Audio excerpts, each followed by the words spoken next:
This is a Keep It Simple DT10, and this is a custom thermal ticket printer.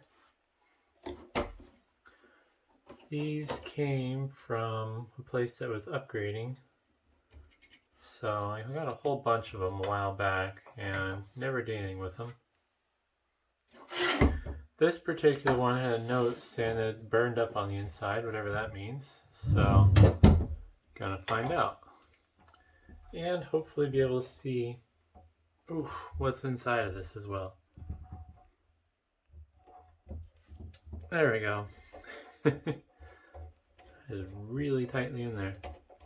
Unfortunately, I don't have the little interlock key, so I can't test any of these because they don't power on if you don't have that. And it looks like it's just a 1/4-inch jack, and we'll kind of find out once we open it up what it is specifically. But it looks like it's a 1/4-inch jack that plugs in and then jumpers some stuff together.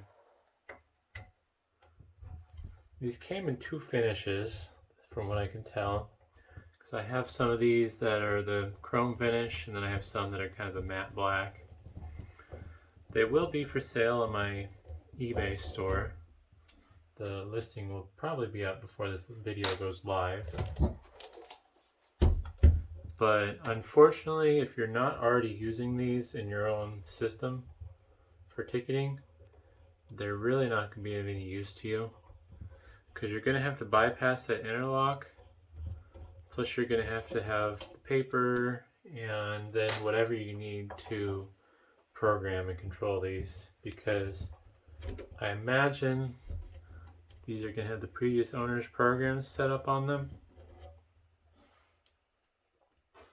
And since this is kind of a custom proprietary setup, it's not like you're going to be able to find the software for them on Google. The manufacturer might sell it to you at the right price, but I'm guessing the right price is probably the same price as just updating to the latest equipment. Who knows? Maybe they're a really nice company, I don't know, but I know that seems to be what happens with a lot of this proprietary stuff. Because obviously, company doesn't really have to support their product forever.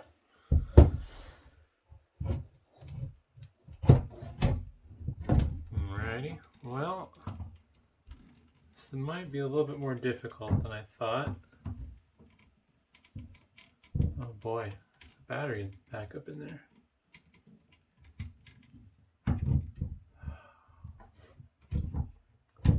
Well, we're going to just see what I can get away with here, I guess.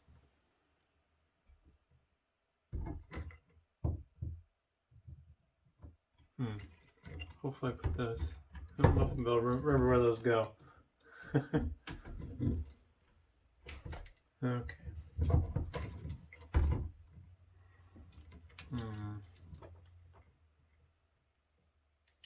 It's kind of nice that both ends of these interconnection cables are removable. It's a nice touch. I'm just trying to figure out the best way to do this where I'm going to be able to reconnect these and remember. I think I'm going to remove this side.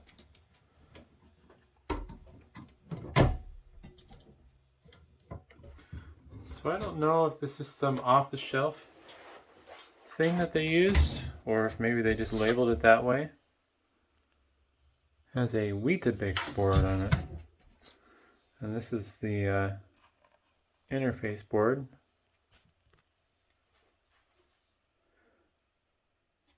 And it's like fairly standard components.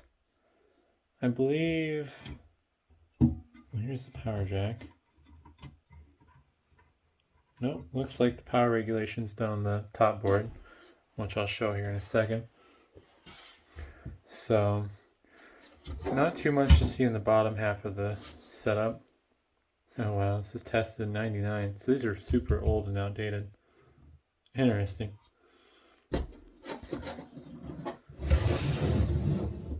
Here's the top half. So I'm guessing this is some of the display control circuitry.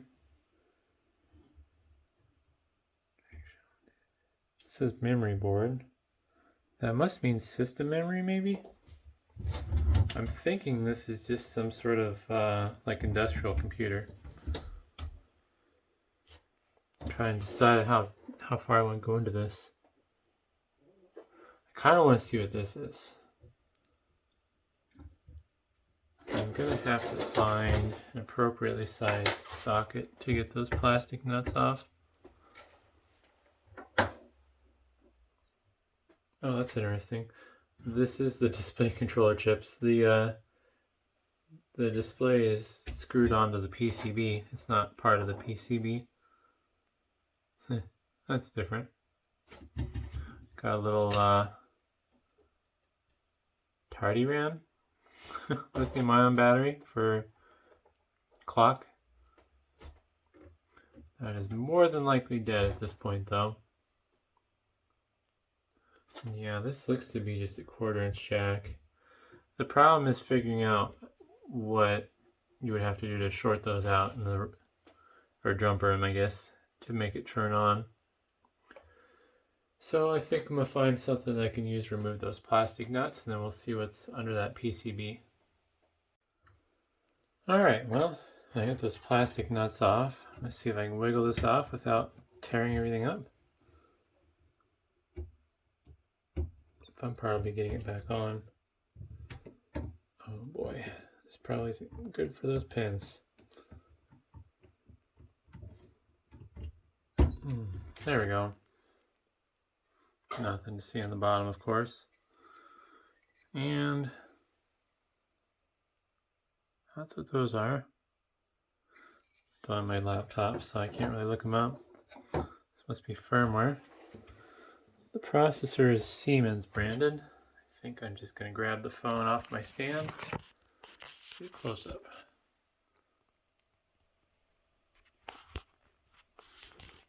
Get it right with the world, maybe. I'm trying to move that wire out of the way. Excuse my big fingers. Oh, Intel. ADC 537.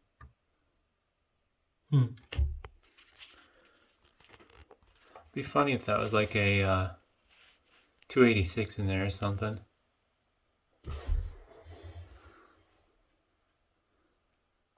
Oops. Trying not to drop my phone on it. I didn't see anything obviously burnt, so I don't know what their little note was about. Nothing's exploded, there's no holes or burnt traces.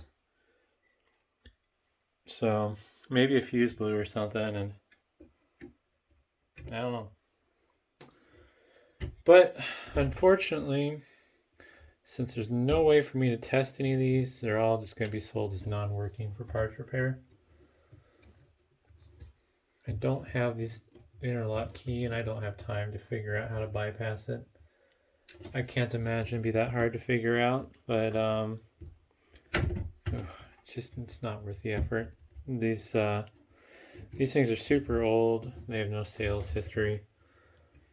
I'm just gonna kind of list them at a price and hope somebody needs them. Because really, the only market for something like this is somebody that already has this setup and they don't want to have to pay a bunch of money to change how they do things.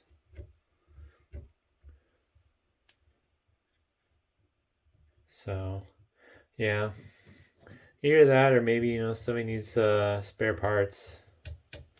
That'd be kind of the market for these.